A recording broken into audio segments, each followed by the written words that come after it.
ಪಾಂಡವರು ಅತಿ ಕ್ಲಿಷ್ಟಕರವಾದ 12 ವರ್ಷ ಒಂದು ವರ್ಷ ಅಜ್ಞಾತವಾಸವನ್ನು ವಿರಾಟರಾಯನ ಅರಮನೆಯಲ್ಲಿ ಕಳೆದು ನಂತರ ವಿರಾಟರಾಯನ ಪುತ್ರಿಯಾದ ಉತ್ತರೆಯೊಡನೆ ಅಭಿಮನ್ಯುವಿನ ವಿವಾಹವನ್ನು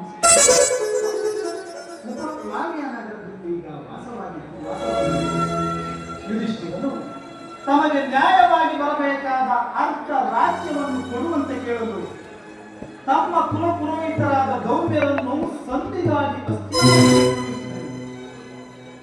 ಮಾಡಿದ ಪ್ರತಿಜ್ಞೆಯನ್ನು ಮರೆತ ಆ ದುರ್ಯೋಧನನು ಸಂಧಿಗೆ ಯುದ್ಧವೇನೋ ಅನಿವಾರ್ಯವಾಗಿ ಬಂದೊದಗಿದಂತಿದೆ.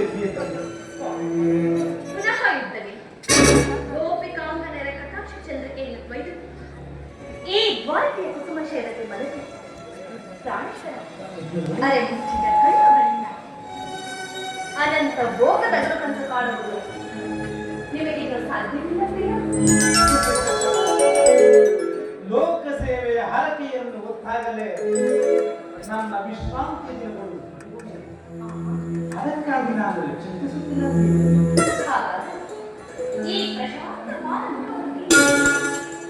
ಯುದ್ಧದ ಸಮಾಚಾರವನ್ನು ವೀರರ ಹೃದಯವನ್ನು ಕಟ್ಟಿಸುವುದು ಸಹಜ. ಶಿಶುಪಾಲಾಗಿ ನಿಮ್ಮ ರಕ್ತದ ಕೃಷಿಯು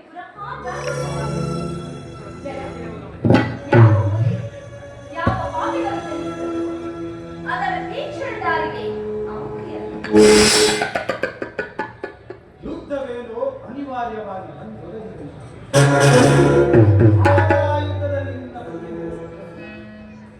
ಆಯುಧಗಳನ್ನು ಹಿಡಿದು ಯಾವ ಪಕ್ಷವಾಗಿಯೂ ಕಾದಾಡುವುದಿಲ್ಲವೆಂದು ಪ್ರತಿಜ್ಞೆ ಮಾಡಿದರು.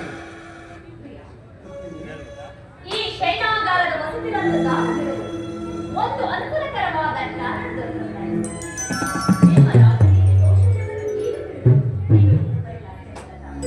ಇದು ಪರಿಹಾಸ್ಯವಲ್ಲ. ಗೋಪಿ ಕಾಂತನೆಯರಿಂದ ಪರಿವೇಷ್ಟಿತನಾಗಿ ಮಧುರ ವೇಣುಗಾನದಿಂದ